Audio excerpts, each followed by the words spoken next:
Thank you very much. Namaskar to one and all here. It's indeed a privilege to be in this gathering. I thank the organizers, particularly Dr. Mishra, to have had me here. Since time is less, I just come straight to the topic and assigned to me, historical aspects. I'm glad that Dr. Professor Jha had talked about the Sanskrit Commission report. But if you go slightly prior to that, there were two kinds of academic postings in our country. They were called Oriental and Imperial. So, if most of you have heard the names of people like P.C. Ray, J.C. Bose from the scientific lore, they all had their training of doing Western science in Europe with all endorsements from European scientists. They did achieve, they had flying colors, but when they came back to India, they were not successful in getting a university position.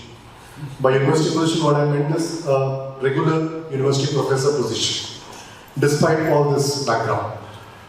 And they were given the position of what was then called an Oriental position. There were two things, Imperial and Oriental. What is the difference? The Imperial carried a much higher salary and they had much more freedom in terms of designing the course, in terms of running the courses in the universities that were established then. The Oriental, on the other hand, carried lesser quantum of salary and had other restrictions which I'll not get into. The most interesting aspect that follows is Sanskrit teaching and learning and research in the academic front did not fit in these two categories. It was in the third category, where the pay was even 1/10 of what was given in the imperial postings. And mind you, the period that I'm talking about is later half of 19th century.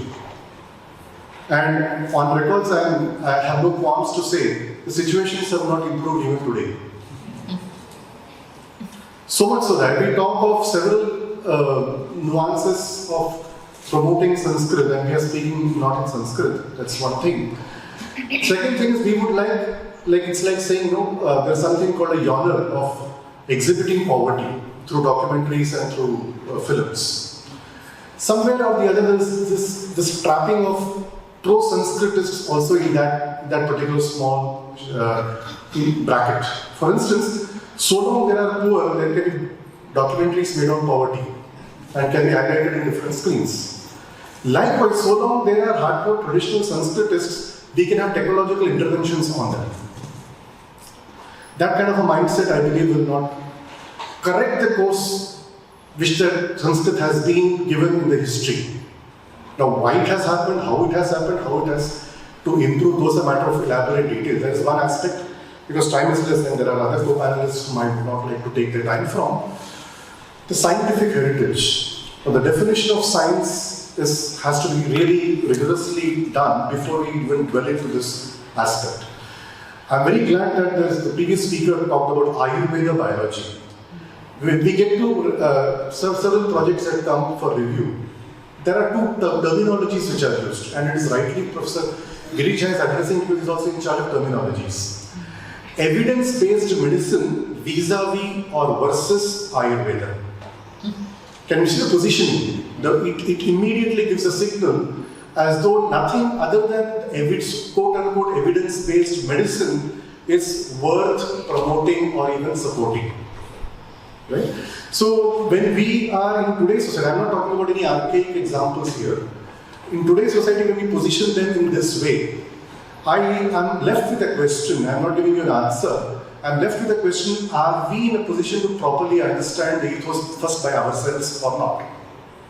Because it's not that we are having the rendezvous for the first time. There has been a lot of manthan on this, there have been a lot of intellectual products on them. What are we doing to them and how are we having them? Last but not the least, I was inspired by the first speaker, Professor Paul's reference to the tradition in which our Sanskritists, so-called the Kavya people, have given a demeanor to the outside world. Just to quote, from the same land which she also perhaps belongs, is a poetess Vijjika. And most of you would have heard her name. And that's sort of my strands of inspiration, because she has the audacity to comment on Dandi. She also referred to Dandi. And Dandi actually opens his Kavyadarsha perhaps with a statement that about Brahma, where he ends at Sarva Shukla Saraswati. Chaturmukha Mukham Bhoja Vanahamsa Vadhur Mama Vanase Avatam Nityam Hamsa Sarva Shukla Saraswati. Vijjika comes after perhaps 200 or 300 years and says, Nilo Paladala Shyamam Vijjika Mam Ajanata Vrdheva Dandina Prokta Sarva Shukla Saraswati. So, I had a reason to quote this because this talks about questioning attitude, the scientific heritage and the historicity. For the translation of what Vijjika has said, Dandi had described Saraswati, the so-called goddess of knowledge, whom all the Indians venerate, as all embodiment of the pristine white, Sarva Shukla Saraswati. Vijjika, being a dark-skinned, like perhaps me, I'm not comparing myself to Vijjika, but I'm just giving an example, says that perhaps Dandi had not come across me, who has the complexion of a blue lotus, and he had in waste described Saraswati as all embodiment of pristine whiteness. With that, I'll just pause here and pass on the mic to the other panelists. Thank you. Thank you. And some of the conversations that V. Ramanathan has with other scholars on the similar topic available on Atharva Forum sheds much light on this topic. So with this, I invite Dr. Vinay Chandran, who is the founding director of Indica Yoga and connected with Chanakya University.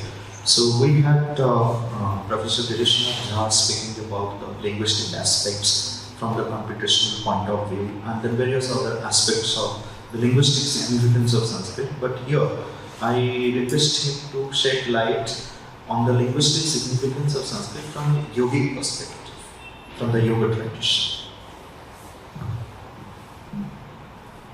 I'll attempt towards it. Maybe some of it I'll be dealing with it in tomorrow's session. But before that, there was something that Ramanathan ji said, and it immediately appeared in my mind also. Maybe I'll share that and then proceed in responding to the question. Just yesterday there was a meeting happening on the textbook committee. New textbooks are being written based on the new national curriculum framework, psychology textbooks. And the chapter was Introduction to Psychology. Of course, there has been a suggestion that Indic thoughts have to be included. Because it has been said that it needs to be included, the way they had brought in was that after saying about evolution of psychology, all those things, scientific basis of psychology, and then they add one section which says thoughts and beliefs about mind and behavior in Indian thought. So it's beliefs.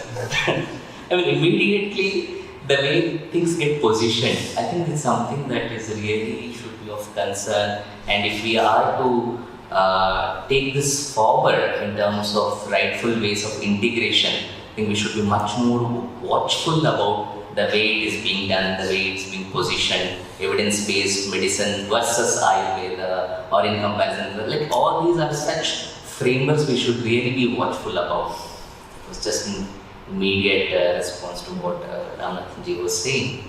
But coming back here,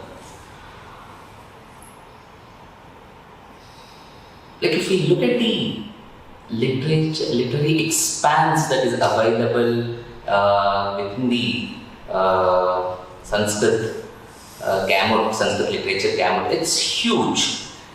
Starting from the Vedas to the Upavedas to the Vedangas to the Itihasa Purana literature, then going on to the Darshanas, and so on and so forth.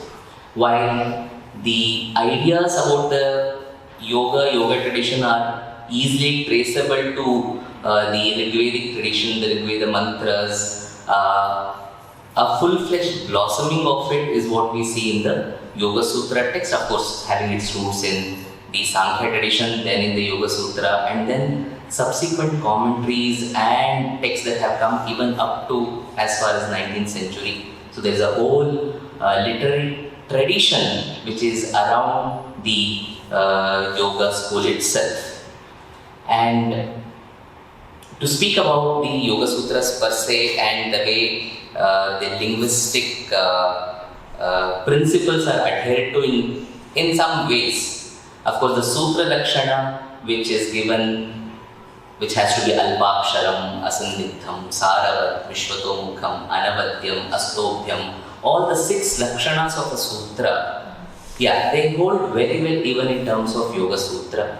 The very first Sutra we come across is Atha Yoga Anushasanam, and the way the Anushasana word is brought in comparison with the Jignasa word which is used in the other sutras, Athato Dharma Jignasa or Athato Brahma Jignasa, which is of the other traditions.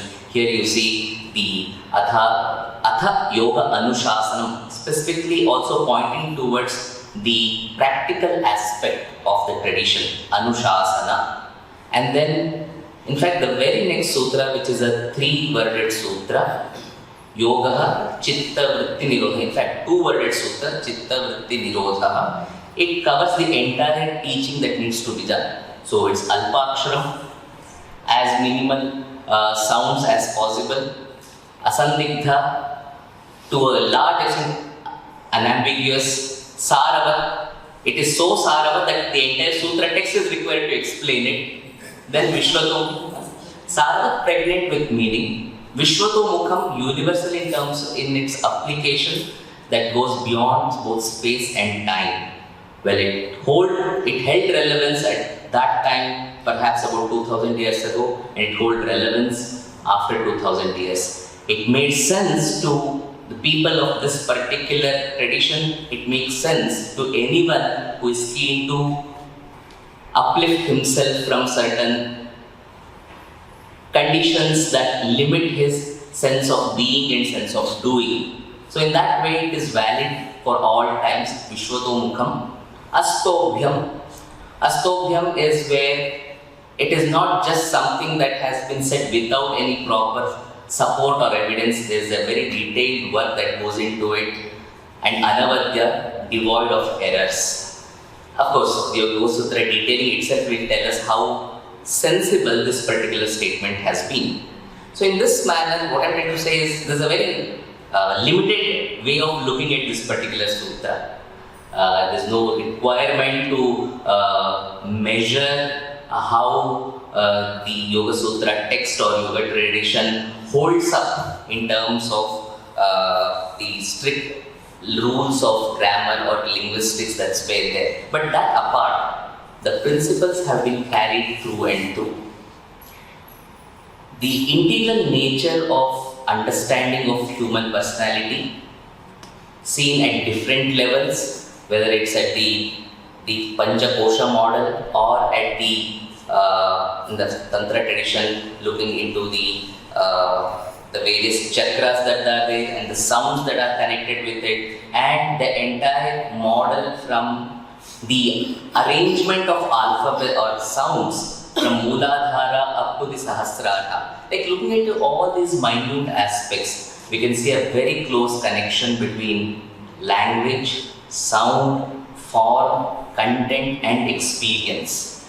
I think this is what makes the tradition much more comprehensive and complete, and the various strands within the yoga tradition.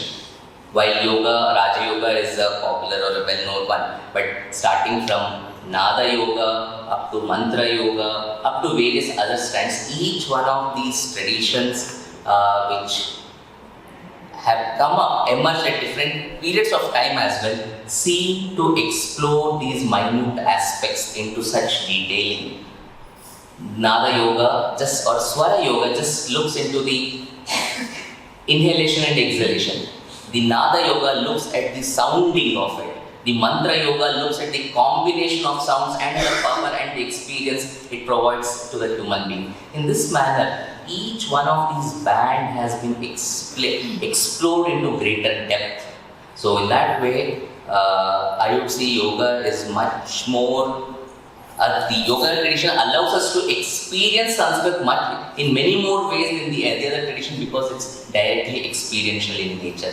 Maybe we'll stop at this point and take up. Thank you. See, the Sutra style of composition is perhaps the most unique style of composition, which is only the Sanskrit has contributed towards it. You have a aphoristic style of composition in other cultures, in other languages, but compared to what Sutra can do, so you can have a 5,000 pages commentary on few sutras of Patanjali. Panini excels everyone in Sutra style of composition that like one can spend 50 years, 100 years, still people are learning the like what Panini wants to say through his sutras. This is one aspect. The other aspect is Sanskrit as a language of yoga. Look at the phonetic value of it. So the very Varnamala itself, there is an inbuilt system of pranayama in the Varnamala itself. The very structure and composition of Sanskrit is such that much of the benefits that one gets through doing various yogic practices can get by using Sanskrit consciously. So that makes Sanskrit as a language of yoga.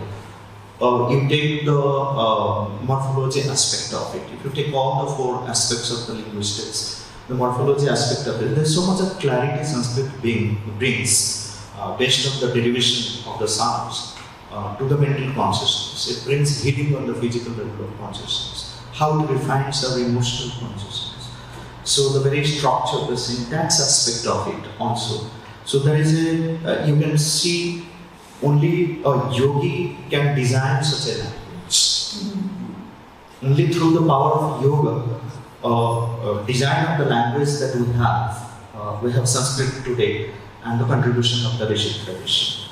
So thank you, Vinachandra, and asking Meg Kalyan Sundar to focus. He belongs to the Indica group, Indica Research. And he has some very important responsibilities on second, looking at the research aspect and the group aspect.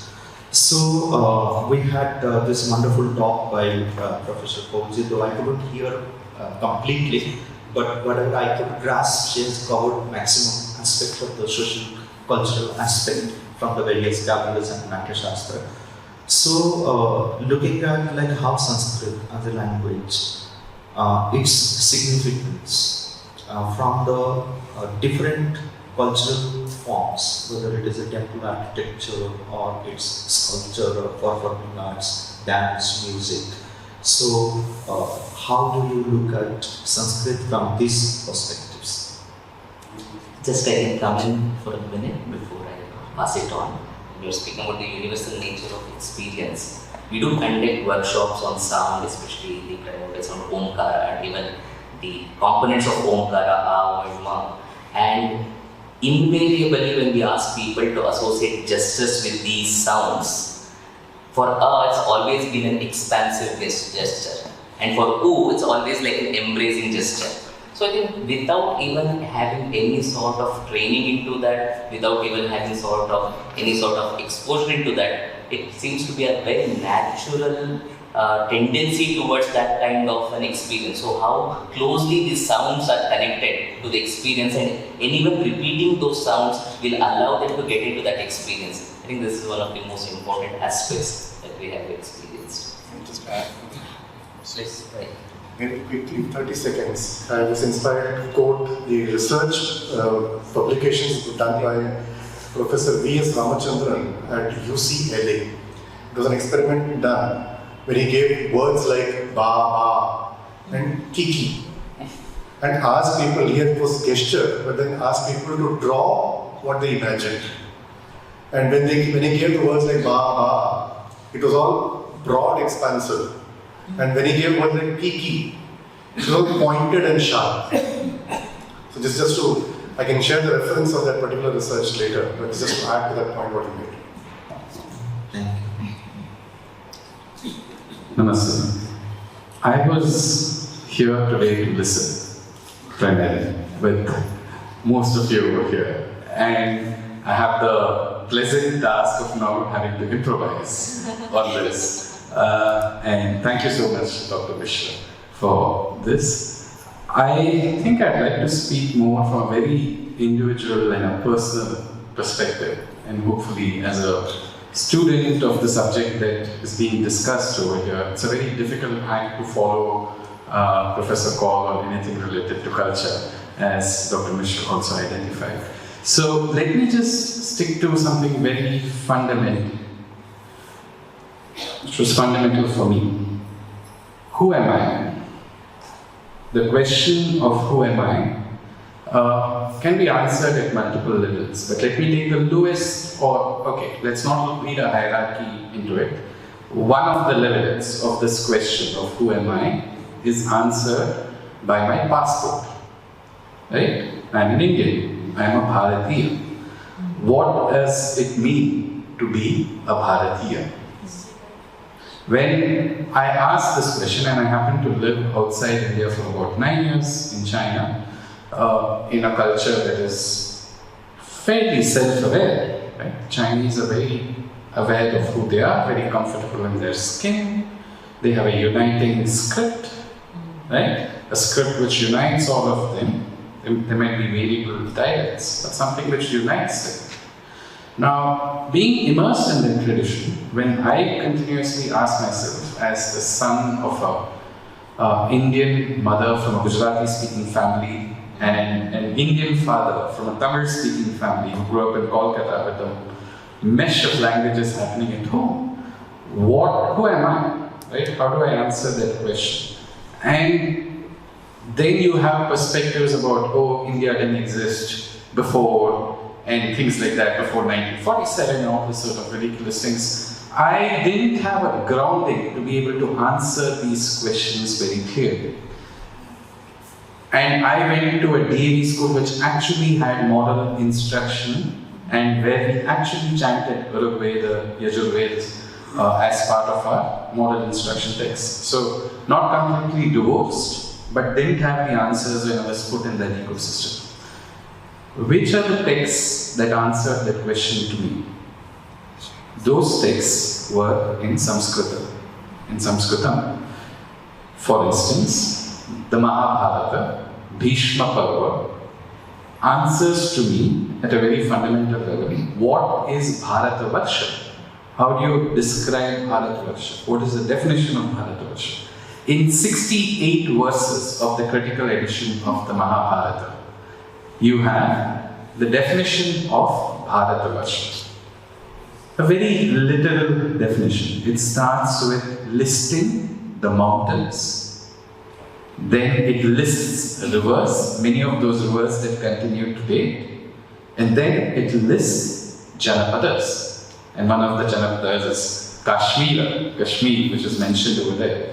So it answered my question of who am I at the level of something which is very fundamental and help remove cobwebs about, did a Bharatavarsha exist?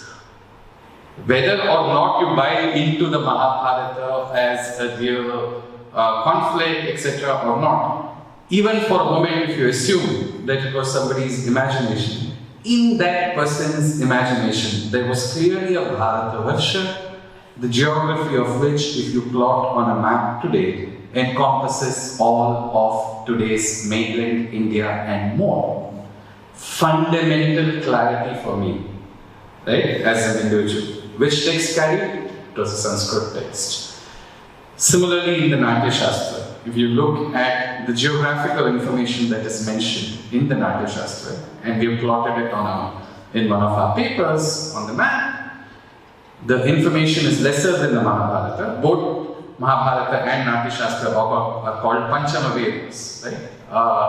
The Natya Shastra gives an outline which is congruent to the Mahabharata, much lesser information in the Natya Shastra, but still congruent and still encompasses all of today's mainland India. And I use mainland India because the islands are left out.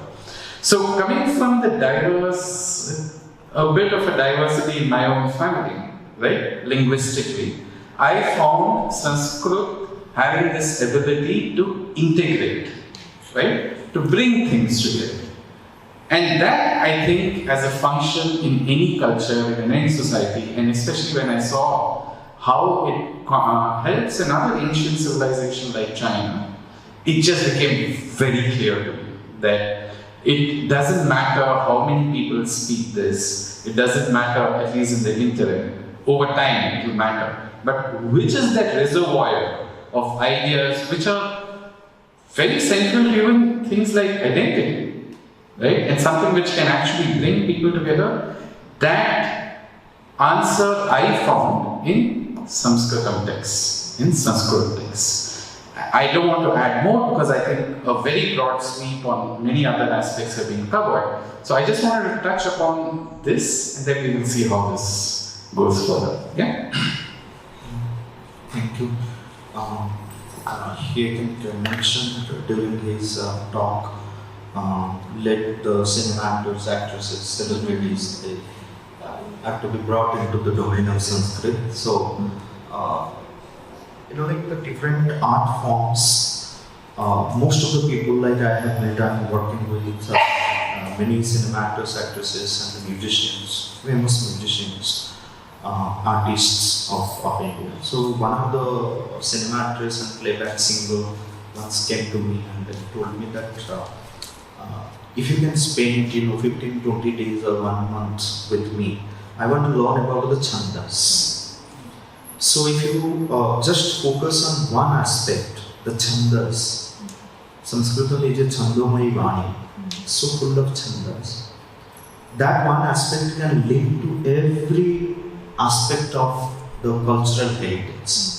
Chandas is connected with the architecture, the sculpture, music, dance, any aspect of the culture, cultural heritage you think that you can link chandas. And that is where if we can make it practical, we can link, as he said, that it's a language which integrates every aspect of life. It brings, integrates, it brings to one form, unites us together. So this aspect of chandas is hardly given any importance in our education system. Hardly given it. So I know, like when we were learning about the chandas, the teacher will come, we will open the book, the definition and the example, matter of chandas is over. This is Shardula Vikritam. This is, but no one knows like why it was called Shardula Vikritam, why it is called Bhujanga Prayata, why it is called this. So going ahead, I did a lot of research into this, and then this chandas aspect becomes so practical that why we need to bring it into the education system in a very different way. I'll give you just one example before I invite Anuradha to speak a little more about the educational aspect. So this question was in me, like why Shardula Vikritam? Some of the people I heard, they were saying that okay, in that chandas like a tiger runs or moves. No, it's not like that. Shardula Vikritam is a meter which has got 19 syllables in each line. So 19, 19, 19, 19. You have the number of syllables. So it's a very peculiar chandas, imitating the tiger's movement. When a tiger wants to attack, say, a deer, the prey. So the initial position is very much poised, very keenly observes the movement. When the prey is close, the first leap of the tiger is a long leap, followed by short leaps. So this is what you find in the structure of the Shardula Vikritam, that you have a pause, harmonic pause. Like in every metrical pattern, you have a harmonic pause and a sentential pause, which comes at the end of each line. The harmonic pause comes in the middle, which facilitates the breath, brings the rhythm and melody aspect. So for Shardula Vikritam, 19 syllable. So as per the rule, the first harmonic pause has to come straight on the 12th syllable, like the long leap of the tiger. So from syllable number 1 to 12, you can take breath. Okay. Then on the 19th syllable, imitating the first leap of the tiger, long leap of the tiger, followed by short leaps. Now, this gives a rhythm. For the musicians, if they understand it, they can compose it beautifully. From a yogic perspective, if I am manipulating my breath, like while singing, my breath gets manipulated in a very rhythmic way and in a very measured way, doing some kind of special pranayama in a very organic and natural manner. So these are the aspects we need to bring to our education, Sanskrit education, and bring a change and innovation in the education so that Sanskrit becomes a very practical and we can link it to various aspects of life. With this introduction, I invite. No, can I ask you to give us an example of the Shardula Vikrita? Yeah, so Everybody is so yeah, suppose repeat it. I have to sing Shardula Vikriditam. Kasturi tilakam lalata patale. Here is the pause. Vakshasthale kaustubham nasagre varamoktikam karatale venum kare kankanam sarvange harichandanam chakalayan kanthe muktaavalim Gopastri pariveshtito vijayate Gopal Chudamani. So, I invite Dr. Anuradha. So, she is holding a lot of responsible positions and becoming a sutradhar for taking forward the Bharatiya Jnana Parampara. And a product of, we call nowadays a product, but actually in the contemporary language, but she is coming from the ashram school, so growing up here. So through this, sharing your thoughts on how do we bring innovation using Sanskrit in the Sanskrit classes, or how the education system can be transformed by the power of Sanskrit. So thank you very much for this opportunity. I will try and also throw a bird's eye view on what is also happening with the education today and where is Sanskrit, because as a follow-up to what you were suggesting, so there are some efforts that have been made. But just to start with, I was extremely privileged to have grown up in the ashram school, where Sanskrit is taught right from kindergarten, because the mother believed that the language that we grew up learning, the language that we speak, also influences the way we think. And that's why the ashram school taught French and Sanskrit as the primary languages, because the French language also systematizes our thought patterns much better than the English language does. So, and Sanskrit, she said, is the language of India's soul, and we know about the precision of Sanskrit, so I'll not get into that right now. So, having grown up in a system of education which believed that Sanskrit is a tool for the formation, for the programming of the human mind, gave a very different approach to the interaction and engagement with this language. And one of the things that came through also is the fact that Sanskrit was taught as a living language, as a spoken language. So when you also spoke of the number of colleges and universities where Sanskrit is taught, one of the biggest pains that I think Sanskrit Bharati has also been trying to address is the fact that we talk about Sanskrit and not in Sanskrit. So I think the most successful down the line Sanskrit Lit Fest in Orwell would be when Yada vayam Sanskritena sambhashanam kurma sarve cha Sanskritam samyak avagachanti. So we speak in Sanskrit and everybody understands Sanskrit. I think that would be the epitome of the seed that is being sown today. So that is the first thing.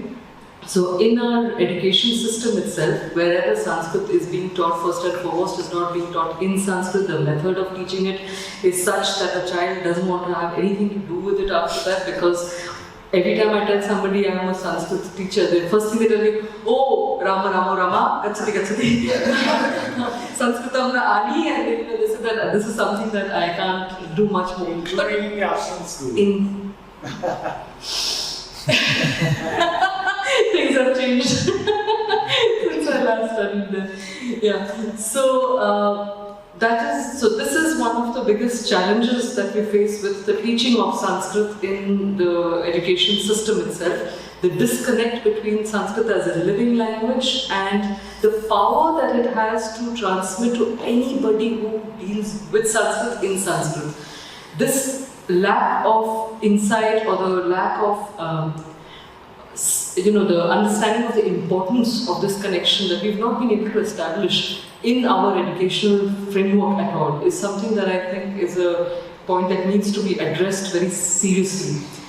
So in our schools, as I said, that we have Sanskrit being taught but not in a living manner. As a result, you have children who just studied it for the sake of marks. At IIT Kharagpur and IIT Sanskrit, children come and what they're first and foremost interested in, they want the marks. Because they think that they've learned Sanskrit, it's a scoring subject, just rattle and put it out there and they'll get that extra mark that will allow them to sit for placements.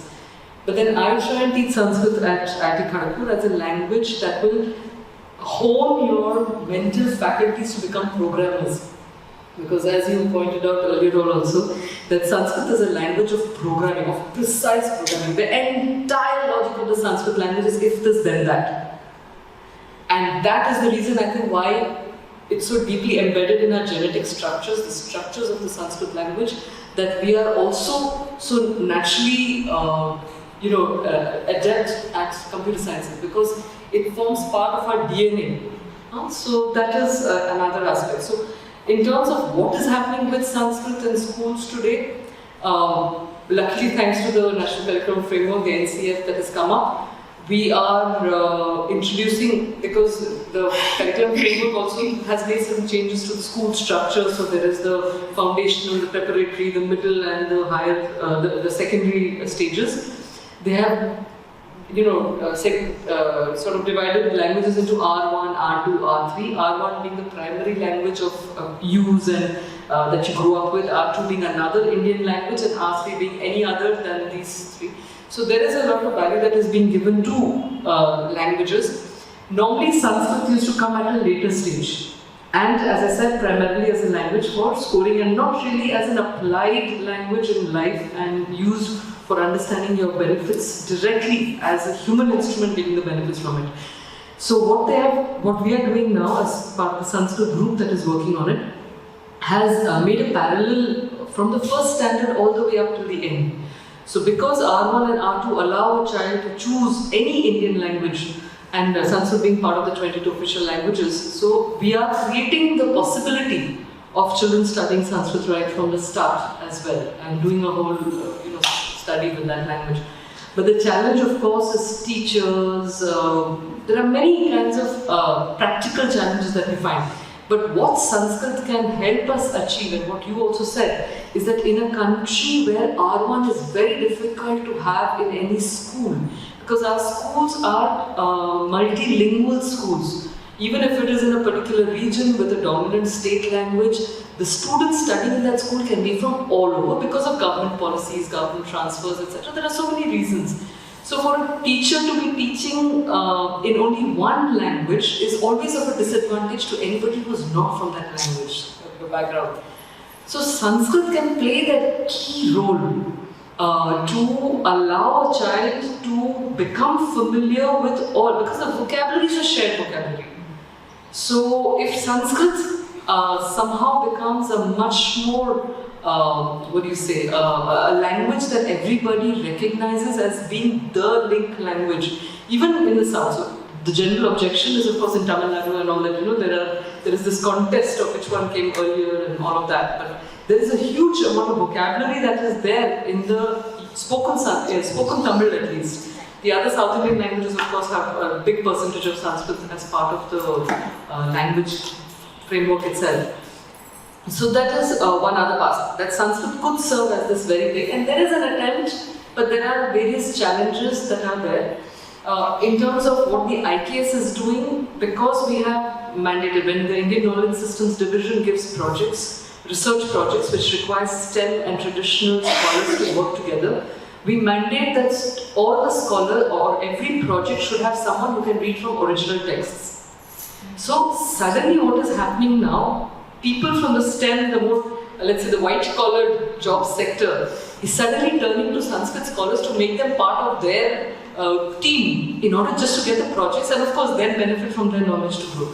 So what we realize as part of the Indian Knowledge Systems Division, and what is also I think a big requirement for the Sanskrit world to percolate into education, is how do we create the demand It is the demand factor that was trying to be addressed by Sanskrit Bharati, that you can create magazines, but who's going to read them at the end of the day? So create a whole speaker base that will be able to actually access this knowledge that is being generated. So how do we create a demand in terms of a job opportunity? So as the IKS division, unfortunately, we've also been working with UGC. We have mandated at least 5% of all courses to have IKS content. A huge chunk of IKS content comes from the Sanskrit literary traditions, and therefore we have now, we've just trained over 1,000 teachers from UGC with IKS topics, and the moment you talk of IKS, invariably people are forced to recognize the importance of terminologies. Terminologies are worldviews, I'm talking to sir. Terminologies are worldviews, terminologies are, they are instruments of accessing specific applications of knowledge. So how do we do all of that? So with IKS, these are certain ways in which we are doing it. We are also working with the Central Sanskrit University, and we are encouraging them to ensure that Sanskrit is not only taught in the traditional mode of Sahitya, Vyakarana, Darshana and Veda, etc. We're saying please start courses that are dealing with more contemporary subjects. So that is another movement that is coming up with the Central Sanskrit University. Professor Varkhedi is working on that. Another big aspect that you spoke about was the technologizing, the digitizing of the entire thing. So we're working with publishers who are also trying to digitize, but again there is a demand-supply challenge. If there is no demand, then how do you get it? So we are trying to tell them IKS is coming up, there will be demand, so if we have the supply ready, then when the demand comes, we're going to be able to marry them very successfully to each other. We are also looking at, in the Sanskrit University itself, they are giving several projects where for digitization, for facilitating Sanskritic content coming into the contemporary utilitarian aspects.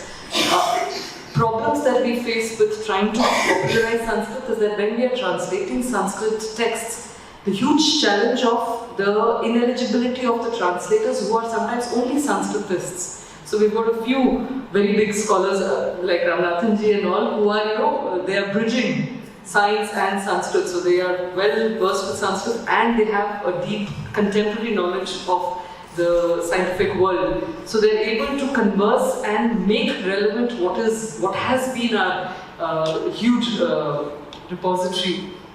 So this challenge is there, and therefore, as you mentioned, we need to have Sanskrit Technical University down the line, where people will grow up with Sanskrit and access contemporary texts and be able to bring to light some of these incredible, very advanced, very alternative to the contemporary knowledge approaches that are enshrined in our Sanskrit texts. I'll give you one example and possibly stop because time is also running out. But one of the things that, there were two friends from Germany, Indians in Germany, engineers, who had come up with some technique of a propeller which usually uses a spiralic movement to move. So they came up with a wheel technique. And they put it up on the LinkedIn saying that, this is a technology that we have come up with. A German plasma physicist replied to that message saying that you may just, very good what you've done, but you may just want to look at some of your old texts that have spoken of this long back, which is what they exactly did and found it to be very true. So there is, for 2000 years, if we've had 24% of the world's GDP on an average, it could not have happened in thin air, and we were excelling maritime, we were traveling so far. So there just is so much, and we need a lot more within the education system, not just to access knowledge, but also to sharpen the human tools. This evening I'll be talking about Sanskrit and the spiritual nature of Sanskrit and elaborate a little bit on what Sampathai and Banerjee have also spoken about. So these are certain things that are there with the Sanskrit language in education. We are also trying through the vocational, so the NCVET, the National Vocational Education and Training, they are also giving certification to the Sandipani Vishwavidyapith and all to make courses for Pandits and Purohits so that there is a standardization.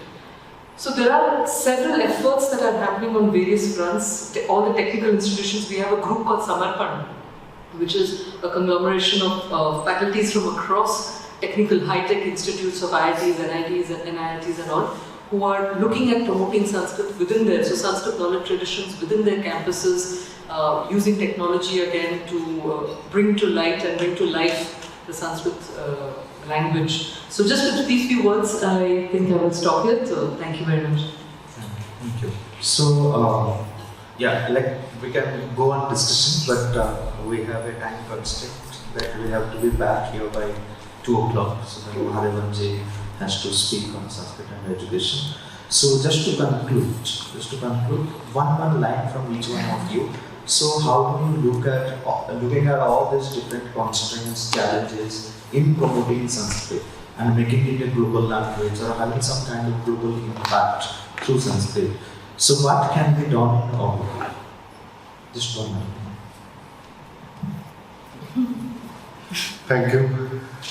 The sutra style is what he's trying to make us speak. So that's true to the spirit of the discussion here. Talking on that sutra style itself, it is both the unique feature, which has also inspired some philosophers like Wittgenstein in Germany. And the tragedy is you have universities in India teaching Wittgenstein, but not the sutra promulgators. That's that debate apart. The problem that we also face with sutra, it is also a unique thing, but the problem that we face is also the interpretation of it. For instance, in Chanda Shastra, which also was referred to, the statement comes as Pare Purnam iti. That's all. And it needed almost 400 to 500 years for Hemachandra to come and give an elaboration of what this Pare Purnam iti means. And that's how it comes out as a prastara, mere prastara, which we today recognize as Pascal's triangle or coefficient of binomial expansion. We have a plus b to the whole power n. It is nc0, a power 0 plus b power n, so on and so forth like that. So the point that I'm trying to make here is, yes, there are beautiful aspects of it. The first hallmark of downfall of a civilization is the attack on the language and forgetting the language, which we are all victims of it. We are celebrating it today to revive it in one way or the other, but we must also recognize we are the victims of this downfall because we have forgotten the language to interpret. There are many such examples which I can go on, but since this concluding session is given, the challenges that we are facing, yes, we are victims, but we should not give up. It is with that spirit that what our forefathers could do and think 2000 years back without any resource, why can't we do it today? It is with that spirit with which such meetings and organizations and such efforts will lead us to at least to that level, if not more than that. Thank you. So, I think what is the requirement of the hour is to create a Sanskrit army with a missionary zeal who are well equipped with not just the technology, not just the grammatical soundness of the Sanskrit language, but also inspired by the spirit of the language. Because if one reduces Sanskrit to only the technical aspects of the Sanskrit language, then one does great injustice, because this language is really about the spirit of the spirit of Bharatiyata. It has enshrined that spirit, so that is what we need to do. And to conclude, just 3 things there. So Sanskritam Vadatu, because Sanskritam Vadatu is a combo pack. To speak Sanskrit, everything else is understood. So Kripaya Sanskritam Vadatu, Sanskritam Pathatu, and Sanskritam Pathayatu. Etat trayam yadi kurvanti tari sanskritasya bhavishyam ujjwalam eva bhavishyati.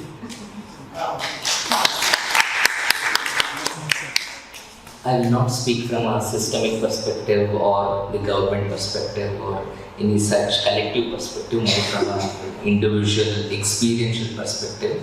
Like I myself have found to be a beneficiary of excellent teachers, right from my middle school stage up to my Gurukula. My teacher is also coming here day after tomorrow. So what I used to feel when they were teaching is just they were transmitting that passion. They were of course teaching a language, they were teaching many things, but it was that passion that they were able to transmit.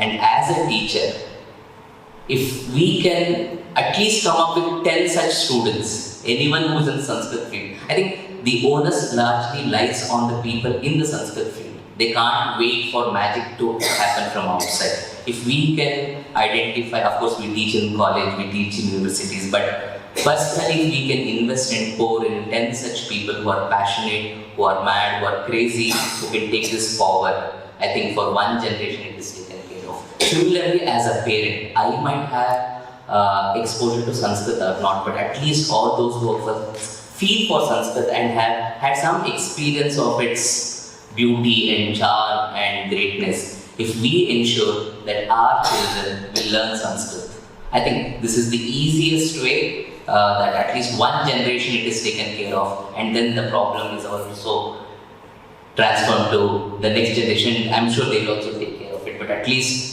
preparing a student and preparing a child at home, it's easily doable. Today we have a lot of resources. There are multiple courses online. There are teachers who will individually teach online or physically available. So we can never say that resources is a challenge today. Of course there are constraints, but definitely resources are easily available.